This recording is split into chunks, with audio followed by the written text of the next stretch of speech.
저는 10월 첫째 주 정치 내용을 가지고 왔고요.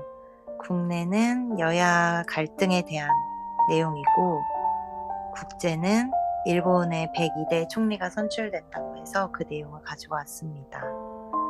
먼저 국내 내용을 나누면 더불어민주당 이재명 대표에 대한 재판 1심 선고가 10월에 열흘 간격으로 이어지고, 윤석열 대통령 부인 김건희 여사에 대해서는 이달 특검법 국회 제표결에 이어서 국정감사에서 각종 의혹에 대한 본격 검증이 시작된다고 하는데, 이 내용에 대해서 국민의힘은 검찰이 30일 위증교사 혐의로 기소된 더불어민주당 이재명 대표에게 징역 3년을 구형했고, 이 내용에 대해서 이 대표의 사법 리스크를 본격적으로 재점화하고 나섰고, 민주당은 10월 7일에 시작하는 국정감사에서 김건희 여사를 겨냥한 스모킹건을 찾겠다고 나서는 등 한치의 양보도 없는 그런 정치적 힘겨루기에 돌입을 했다고 해요.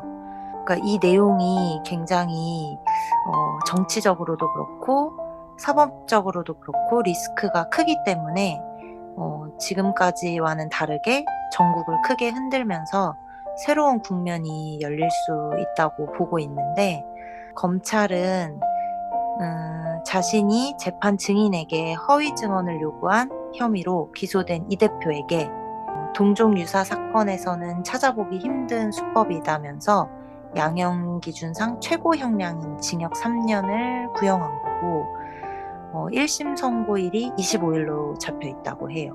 또 두 번째는 공직선거법상 허위사실 공표로 해서 또 15일에 10월 15일에 예정이 되어 있는데, 이 재판 같은 경우에는 100만 원의 벌금형이 되어 있고, 아까 말씀드린 위증교사 재판 같은 경우에는 금고 이상이 확정이 되어 있기 때문에 이 피선거권이 박탈된다고 해서 좀 크게 이슈가 되는 것 같아요.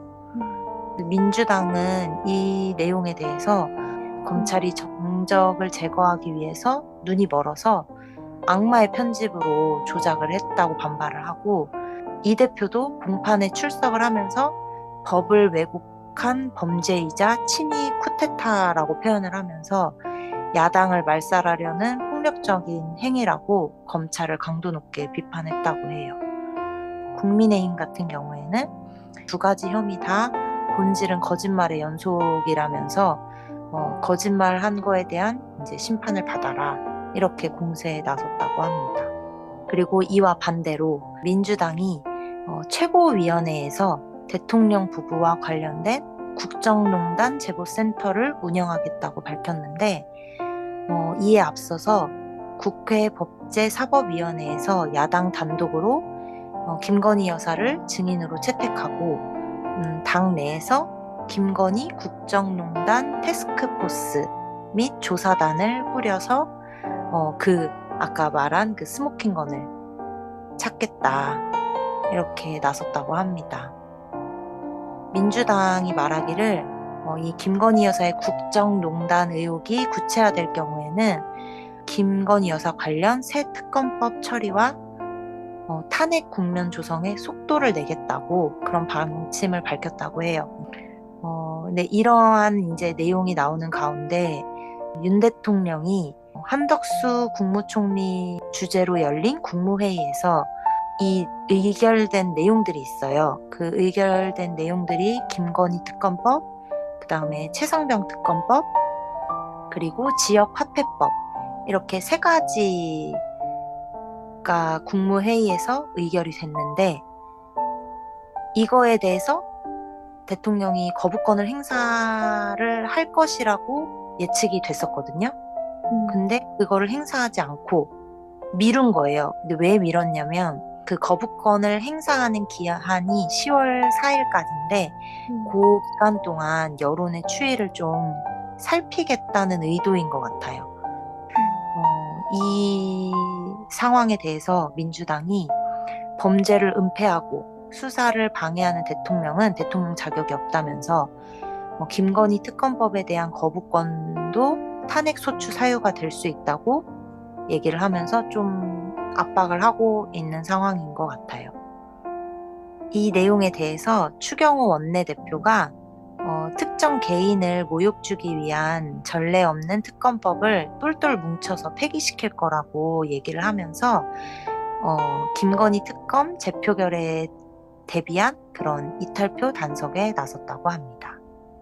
현재 우리나라의 그 여당과 야당의 싸움이 진짜 폭풍의 시월이라고 말할 만큼 여당과 야당 모두 물러설 그런 태세가 없고 합의를 보기도 굉장히 어려운 그런 내용이라고 느껴지더라고요. 이전에도 이슈를 다루면서 다뤘던 내용들이 몇 번 나오는데 계속 지금 어쨌든 윤 대통령은 이 상황들을 피하고 있고 이 김건희 여사 특검법도 계속 이렇게 거부권을 행사를 몇 번을 한 상태에서 또 돌아온 거거든요.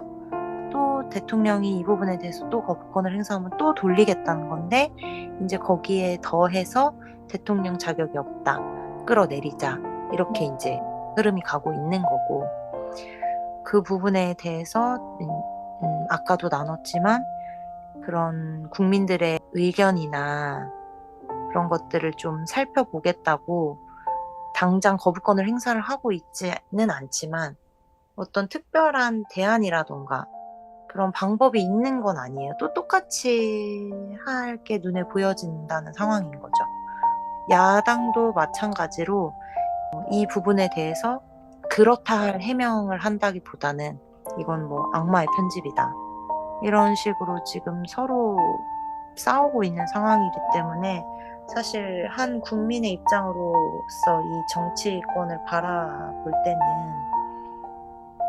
많이 답답한 상황이다.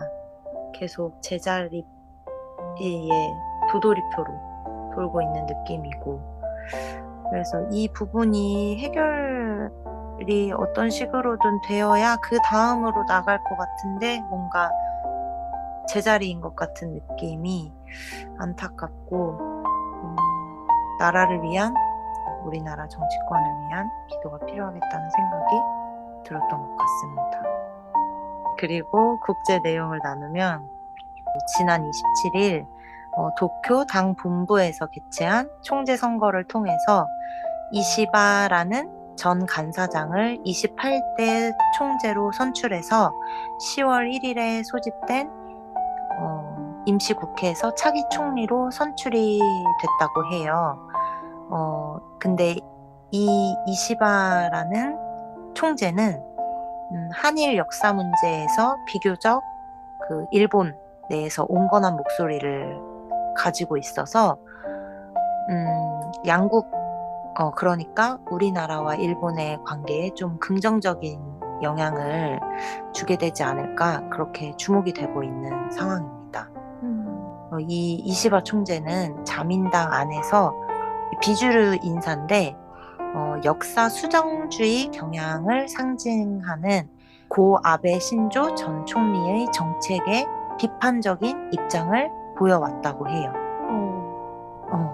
특히 이시바 총재는 한국과 일본 간 과거사 문제에 대해서 유력 정치인 중에는 드물게 일본 책임을 인정하는 취지의 입장을 밝혀왔다고 합니다.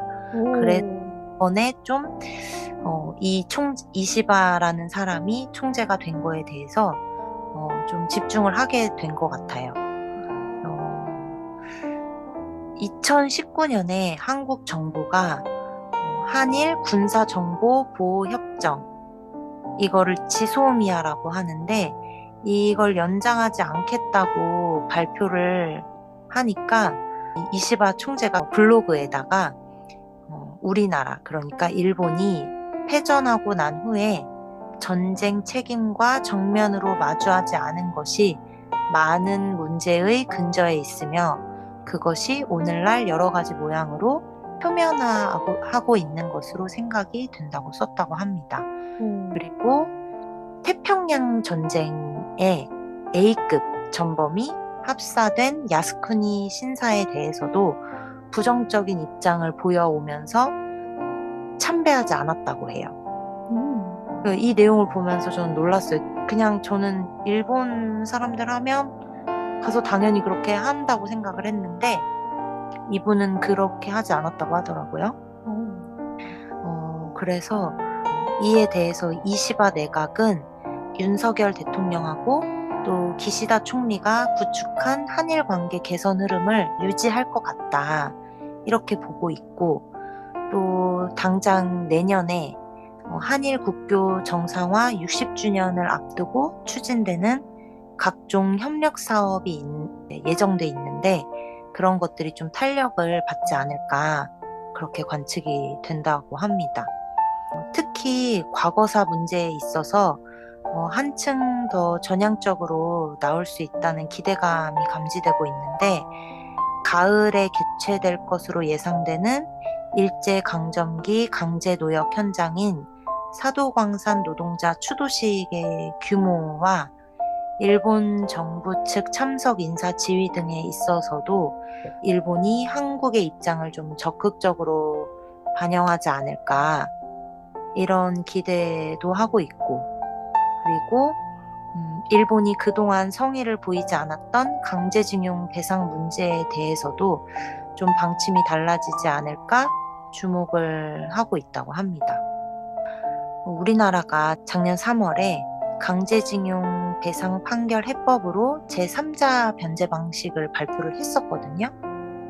네, 이렇게 발표를 하면서 한일 관계가 표면적으로는 회복이 된 것처럼 보였어요.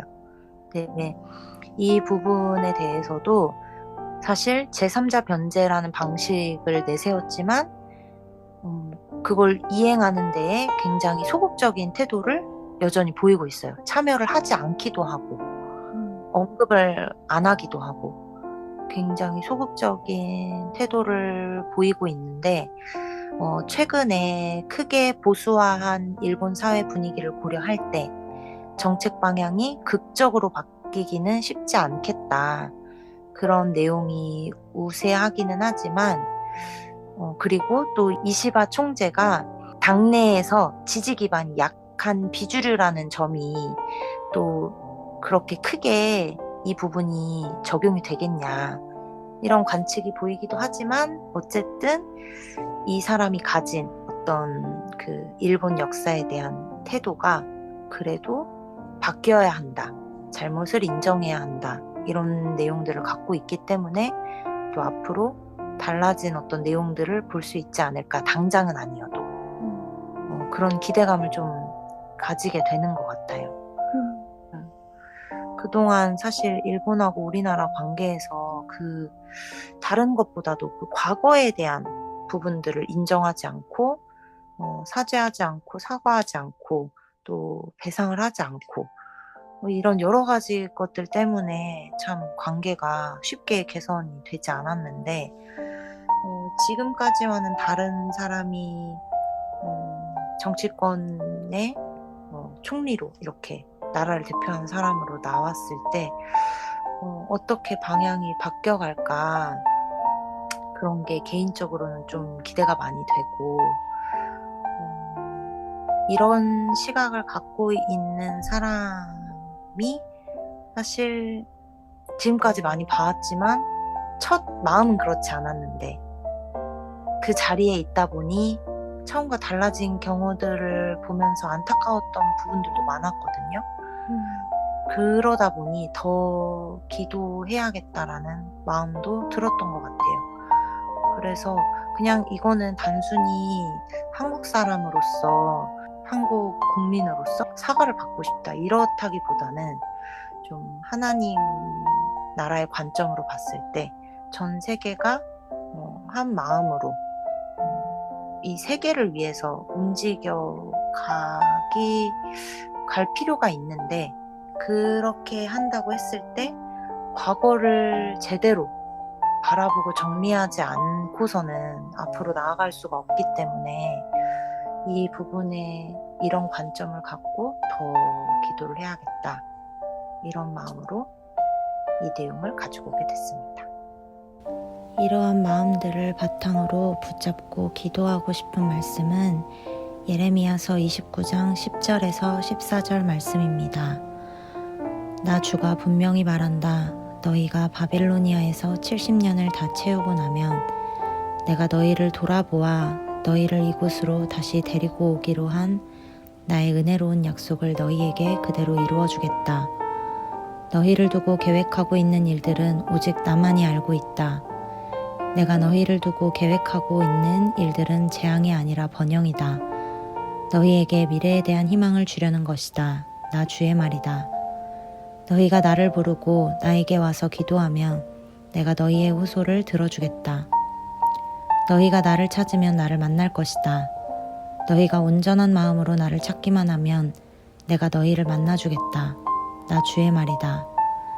내가 너희를 포로 생활에서 돌아오게 하겠다. 내가 너희를 쫓아보냈던 세상의 모든 나라, 모든 지역에서 너희를 모아오겠다. 내가 너희를 포로로 보냈으나 나는 너희를 그곳에서 너희의 고향으로 다시 데려오겠다. 나 주의 말이다. 아멘.